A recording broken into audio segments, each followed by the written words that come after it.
everyone, this is Chitna Lalwani and welcome back to another class of FMV।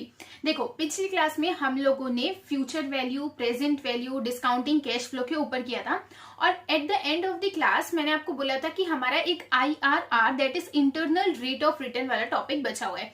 तो आज हम उस topic को कवर करने वाले। सबसे पहले हमको ये जानना जरूरी है कि इंटरनल रेट ऑफ रिटर्न क्या होता है। देखो, लास्ट क्लास में क्या हो रहा था, आपके पास रेट ऑफ इंटरेस्ट दिया हुआ था जिसपे आप मनी बोरो करते थे एंड उसके बेसिस पे उसकी प्रेजेंट वैल्यू निकालते थे। ठीक है, व्हाट इफ आपको जानना है कि रेट ऑफ इंटरेस्ट हम लोग ऐसा क्या लें जिससे हमारा एनपीवी 0 आए। अगर आपको याद नहीं है तो मैं आपको रिवाइज कराती हूँ। एनपीवी मतलब कि क्या था? एनपीवी था कि हमारी जो नेट प्रेजेंट वैल्यू, मतलब आज हम लोगों ने जितना इन्वेस्ट किया और आगे चल के नंबर ऑफ पीरियड्स में जितना पैसा हमको आने वाला है उसकी प्रेजेंट वैल्यू, उसकी आज की वैल्यू हमारे आज जितना पैसा गया है उसके बरोबर है। मतलब इन शॉर्ट इजी वे में बोलूं, जितना पैसा गया है उतना पैसा वापस आएगा, मतलब एनपीवी 0 हो जाएगा। उसको हम लोग नेट प्रेजेंट वैल्यू बोलते हैं। तो जब हम एक ऐसा रेट ऑफ इंटरेस्ट को फाइंड आउट करना चाहते हैं जहां पे हमारा एनपीवी मतलब जितना पैसा गया जितना पैसा आया दोनों इक्वल है, न प्रॉफिट हो रहा है न लॉस हो रहा है, दोनों ही सेम है, उसको हम लोग एनपीवी बोलते हैं। और जिस रेट ऑफ इंटरेस्ट पे वो आता है, सॉरी उसको हम लोग एनपीवी, हाँ उसको हम लोग एनपीवी बोलते हैं। और जिस रेट ऑफ इंटरेस्ट पे वो आता है उसको हम लोग इंटरनल रेट ऑफ रिटर्न बोलते हैं। एक ऐसा रेट ऑफ इंटरेस्ट जहां पे हमारा एनपीवी 0 आता है। अब इसके यूज क्या है, इसको क्यों फाइंड आउट करना है? देखो, अगर एक बहुत बेसिक सा एग्जांपल ले, ठीक है, आपके पास बहुत सारे प्लान्स है एक कंपनी में जहां पे आप पैसा इन्वेस्ट करने का सोच रहे हैं, ठीक है, और सबके अलग अलग रेट ऑफ इंटरेस्ट दिए हुए हैं। तो क्या आप एक रेट ऑफ इंटरेस्ट उठाओगे, उससे आप प्रेजेंट वैल्यू निकालोगे, उससे आप एनपीवी निकालोगे, फिर देखोगे कि यार ये तो नेगेटिव आ रहा है, मुझे इससे कम इंटरेस्ट रेट वाला प्रोजेक्ट चाहिए जिसपे एनपीवी पॉजिटिव है या एटलीस्ट 0 है। फिर आप दूसरा रेट ऑफ इंटरेस्ट उठाए। फॉर एग्जांपल, पहले मैंने उठाया 12% रेट ऑफ इंटरेस्ट वाला प्रोजेक्ट, उस पे देखा हमारा एनपीवी कम आ रहा है, माइनस में आ रहा है, मतलब प्रोजेक्ट पे इन्वेस्ट नहीं कर रहे हैं, हम लोगों ने और कम किया रेट ऑफ इंटरेस्ट, और कम किया। तो इस तरह से नहीं चलता है। हम एक ऐसा रेट ऑफ इंटरेस्ट को फाइंड आउट करना चाहते हैं जहां पे एनपीवी 0 आएगा। फिर उस रेट ऑफ इंटरेस्ट के बेसिस पे मैं डिसाइड कर सकती हूँ करके ये पर्टिकुलर रेट ऑफ इंटरेस्ट, मान लो कि ये रेट ऑफ इंटरेस्ट मेरा 10% है, यहाँ पे मेरा एनपीवी जो आ रहा है वो 0 आ रहा है। तो मतलब इस रेट ऑफ इंटरेस्ट से जितने भी कम रेट ऑफ इंटरेस्ट वाले रेट रहेंगे ना, उस पे हमारा एनपीवी पॉजिटिव आएगा एंड उस पर्टिकुलर प्रोजेक्ट में हम पैसा लगा सकते हैं। इस रेट ऑफ इंटरेस्ट 10% से ज्यादा आ रहा है अगर हमारा IRR, internal rate of return, ठीक है, हम लोगों ने 10% माना है हमारे एग्जांपल में, इससे अगर ज्यादा आ रहा है इट मींस कि हम लोग उस प्रोजेक्ट में इन्वेस्ट नहीं कर सकते क्योंकि उस केस में हमारा एनपीवी माइनस आएगा। तो आई थिंक कि ये क्लियर हुआ कि इंटरनल रेट ऑफ रिटर्न क्या होता है। एक ऐसा रेट ऑफ रिटर्न जहां पे एनपीवी 0 आएगा, उस पर्टिकुलर रेट ऑफ रिटर्न से कम होगा रेट ऑफ रिटर्न, सॉरी उस पर्टिकुलर रेट ऑफ रिटर्न मतलब वो रेट से कम होगा हमारा रेट ऑफ इंटरेस्ट क्वेश्चन में, इट मींस हमारा एनपीवी पॉजिटिव आने वाला है, उससे ज्यादा होगा तो नेगेटिव आएगा। ठीक है, अब इसको एक लाइव एग्जांपल के थ्रू हम लोग परफॉर्म करेंगे एंड आप देखेंगे कि किस तरह से चीजें काम करती है। Let's get started with the Excel sheet. Okay, तो यहाँ पे स्क्रीन में आपको एक एग्जाम्पल दिख रहा है। ये वही एग्जाम्पल है जो हम लोगों ने हमारी लास्ट क्लास में कवर किया था। ठीक है, इस एग्जाम्पल के बेसिस पे हम लोगों ने 10% का रेट ऑफ इंटरेस्ट लिया था, 5 इयर्स का हमारा पीरियड था, 500 हम लोग आज के दिन इन्वेस्ट करें और अगले 5 साल में वो कवर होने वाला था। IRR निकालते हैं हम लोग, इज इक्वल टू लिखेंगे, डायरेक्टली IRR लिखने वाले हैं एक्सेल पे और हमारे रेंज ऑफ सेल को सिलेक्ट कर देंगे, मतलब वैल्यूज को सिलेक्ट कर देंगे जिसके लिए IRR निकालना है एंड देन प्रेस एंटर। सी, हमारा IRR आ गया है 5%, मतलब हमारा rate of interest, internal rate of return जो है वो 5% है। अभी हम लोगों ने क्वेश्चन में जो प्रेजेंट वैल्यू निकाली थी वो 10% के बेसिस पे निकाली थी, ठीक है, जिसकी वजह से हमारी जो प्रेजेंट वैल्यू हमको शो कर रही थी वो ये आई थी। उसके बाद हम लोगों ने 5% हमारा IRR निकाला है। ठीक है, अगर आप देखेंगे हमारी प्रेजेंट वैल्यू जो हम लोगों ने क्वेश्चन के दिए गए रेट ऑफ इंटरेस्ट पे निकाली थी, दैट इज 10% के बेसिस पे निकाली थी, उस केस में हमारी प्रेजेंट वैल्यू आ रही थी 433। ठीक है, 433 आ रही थी, इट मीन्स डेफिनेटली वो 500 से कम है, जिसकी वजह से हमारा जो नेट प्रेजेंट वैल्यू था नेगेटिव था और वो हमको दर्शा रहा था कि हमको इस पर्टिकुलर प्रोजेक्ट में इन्वेस्ट नहीं करना है। ठीक है, अब हम लोग 5% के बेसिस पे हमारी नेट प्रेजेंट वैल्यू निकालेंगे। डेफिनेटली फॉर्मूला वही होने वाला है जो लास्ट क्लास में हमारा फॉर्मूला था। So let's perform it and 5% के बेसिस पे हम लोग हमारा आंसर निकालते हैं।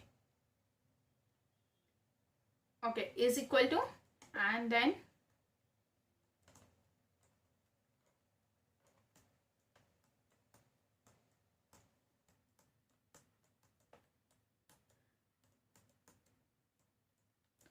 ओके।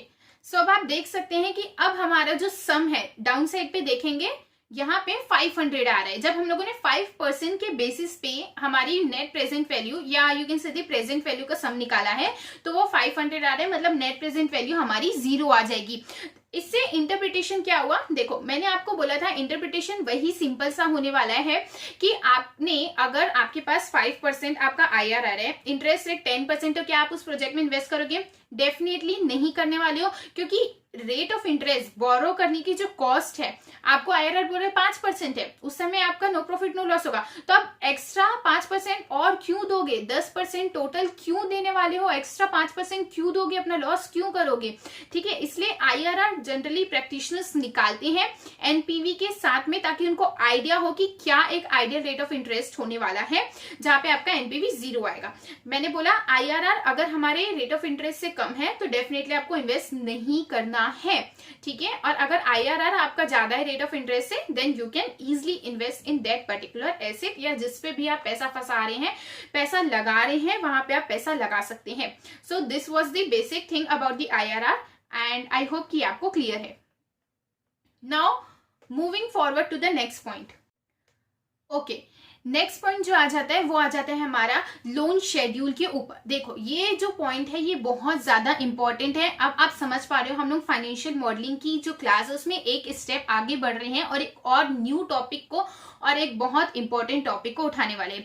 लोन शेड्यूल मतलब कि क्या होता है? इस शेड्यूल के बेसिस पे, अभी जो मैं आपको सिखाऊंगी उसके बेसिस पे, आप कोई भी पर्सन या कोई भी कंपनी लोन ले रही है तो वो हर पर्टिकुलर पीरियड में, चाहे वो मंथली पे कर रही हो या वो क्वार्टरली पे कर रही हो या वो ईयरली पे कर रही हो, तो वो कितना अमाउंट पे करने वाली है, उस पर्टिकुलर अमाउंट में रेट ऑफ इंटरेस्ट क्या होने वाला है, उस पर्टिकुलर अमाउंट में आपका प्रिंसिपल अमाउंट क्या है, कितने साल लगेंगे उसको इस पूरे लोन को पे ऑफ करने में, अगर नंबर ऑफ पीरियड्स नहीं दिया है तो ये सारी ही डिटेल्स आप लोन शेड्यूल के बेसिस पे कैलकुलेट कर सकते हैं। And being in this particular course, ये एक बहुत इंपॉर्टेंट पॉइंट इसलिए है क्योंकि आगे चल के कंपनी के केस में आपको ये चीजें कैलकुलेट करनी पड़ेगी। आपको फाइनेंस में अगर लोन की बात दी गई है तो आपको देखना पड़ेगा कि जो पेमेंट है वो हर पीरियड में कितनी हो रही है, कितना उसमें से इंटरेस्ट जा रहा है, कितना उसमें से आपकी जो है प्रिंसिपल अमाउंट जा रही है, ताकि बेटर एनालिसिस हो सके हमारी बैलेंस शीट की। क्योंकि लोन अमाउंट हमारे लायबिलिटी साइड में आता है,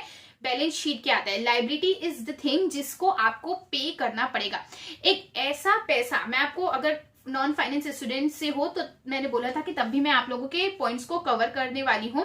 देखो लायबिलिटी और एसेट में ना एक बहुत बेसिक सा डिफरेंस मैं आपको बता रही हूँ जिसको नहीं समझ में आता है। लायबिलिटी के केस में हमेशा पैसा अंदर आता है, ठीक है, लेकिन उसको लायबिलिटी क्यों बोलते हैं? क्योंकि ये जो पैसा अंदर आया है ये एक ऐसा पैसा रहता है जिसको आगे चल के कभी ना कभी आपको पे करना पड़ेगा, इसलिए उसको हम लोग लायबिलिटी बोलते हैं। लेकिन अगर कोई ऐसा पैसा आपके पास अंदर आया है जिसको आगे चल के आपको कोई ऑब्लिगेशन नहीं है पे करने की, तो वो हमारी हो जाती है इनकम। लायबिलिटी इनकम हुआ जिसको आगे चल के वापिस रीपे करने की ऑब्लिगेशन है, जिस पैसे के अंदर आने के बाद उसको रीपे करने की ऑब्लिगेशन है, तो वो लायबिलिटी है, नहीं है तो वो इनकम है। एसेट और एक्सपेंस दूसरा एस्पेक्ट रहता है हमारा फाइनेंशियल्स में, ठीक है। अगर ऐसा कोई पैसा है, ठीक है, जहां पे आपको पैसा जा रहा है आपके जेब से, ठीक है, आपने कोई एसेट खरीदा, पैसा गया है, आपने कोई खर्चा किया, पैसा गया है, ठीक है। अब डिफरेंशिएट कैसे करेंगे कि मैंने ये पर्टिकुलर पैसा खर्चा किया है तो क्या वो मेरा एसेट होगा या वो मेरा एक्सपेंस होगा? सिंपल सा बेसिक डिफरेंस है। अगर आपके जेब से पैसा जाता है और अगर किसी चीज को खरीदने के लिए गया है और वो पर्टिकुलर चीज का आपको फ्यूचर में बेनिफिट मिलने वाला है, जैसे कि मैंने आज फॉर एग्जांपल एक मशीनरी खरीद ली जो गुड्स प्रोड्यूस करेगी, तो आगे चल के उसी गुड्स को बेचूंगी और पैसा कमाऊंगी, मतलब ये मशीन मेरे को फ्यूचर में बेनिफिट देने वाली है, तो ये इस पे खर्चा किया गया पैसा मेरा एसेट हुआ क्योंकि आगे चल के मुझे फ्यूचर में बेनिफिट देगा।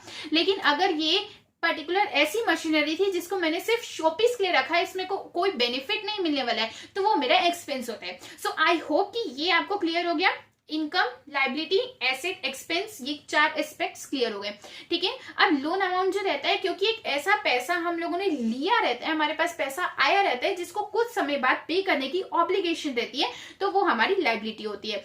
अब लोन अमाउंट का क्या रहता है कि आपको शेड्यूलिंग करनी रहती है कि क्या रेट ऑफ इंटरेस्ट रहने वाला है, या हर पीरियड पे अगर वो मंथली है तो हर मंथ कितना मुझे पैसा देना पड़ेगा, उसमें से रेट ऑफ इंटरेस्ट कितना रहेगा, प्रिंसिपल अमाउंट कितना रहेगा। जब बैलेंस शीट की एनालिसिस करते हैं तब इस पॉइंट को भी कंसिडर किया जाता है। तो अब एक एग्जाम्पल के थ्रू आप देखो, इस पर्टिकुलर एग्जाम्पल में मेरे जो क्वेश्चन है उस पर मैं चाहती हूँ मंथली पेमेंट फाइंड आउट करना। ठीक है, जहां पे नंबर ऑफ पीरियड्स क्या रहेगा, 10 साल के लिए रहेगा, और मैं हर महीने अपने लोन को पे करना चाहती हूँ। ठीक है, तो 120 मंथ्स हो गए इसमें, क्योंकि मंथली पेमेंट आ रही है तो 120 मंथ हो गए।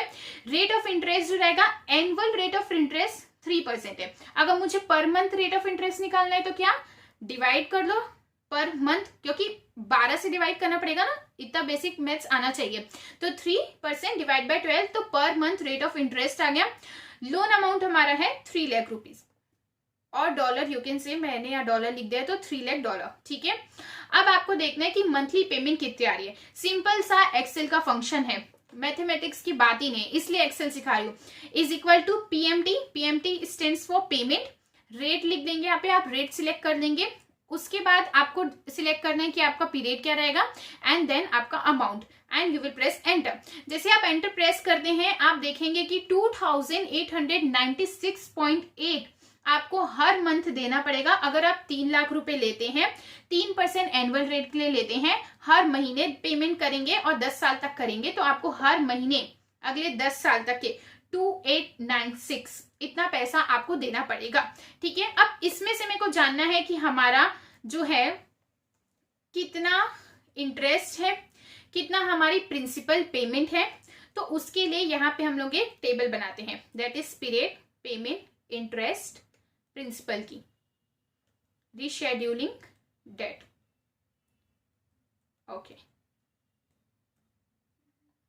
ओके, टेबल्स बन गई है। पीरियड क्या है, 120 है, तो सीरियल नंबर फिल कर दो।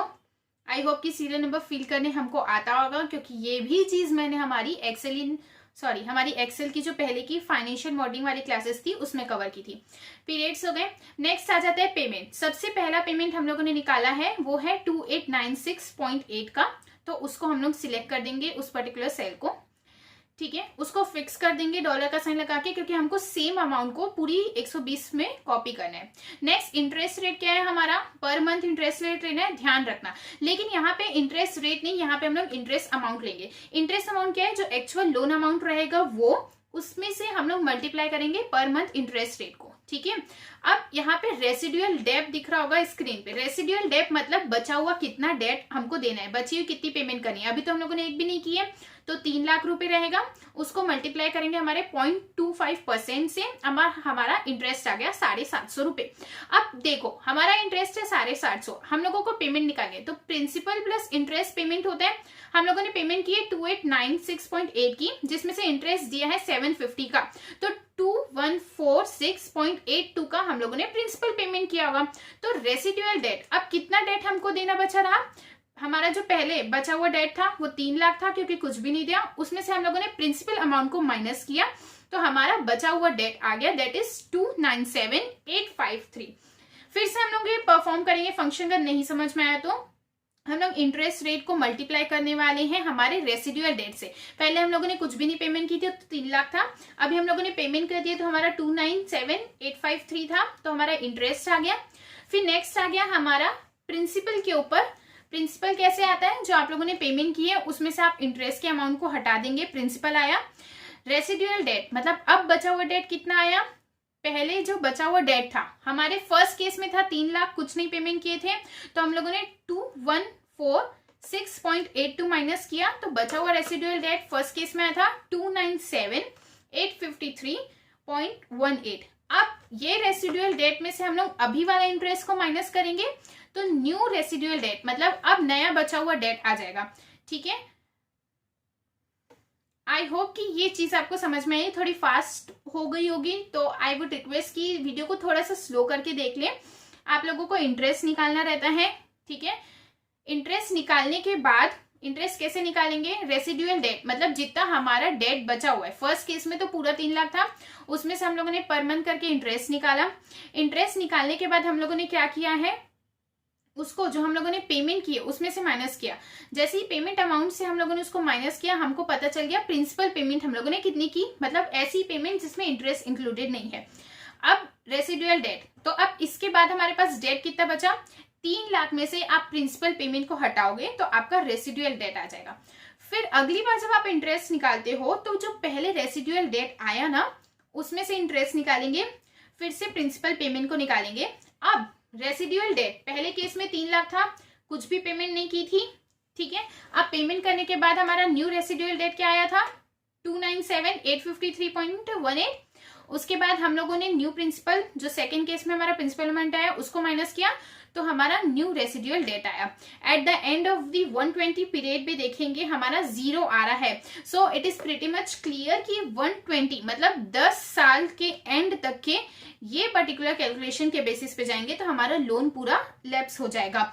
सो this was all about loan scheduling, जिसके मदद से आपको पता चलेगा हर पीरियड का लोन पेमेंट क्या रहेगा और उस पर्टिकुलर लोन पेमेंट अमाउंट में इंटरेस्ट का अमाउंट कितना रहने वाला है एंड प्रिंसिपल का अमाउंट कितने रहने वाला है।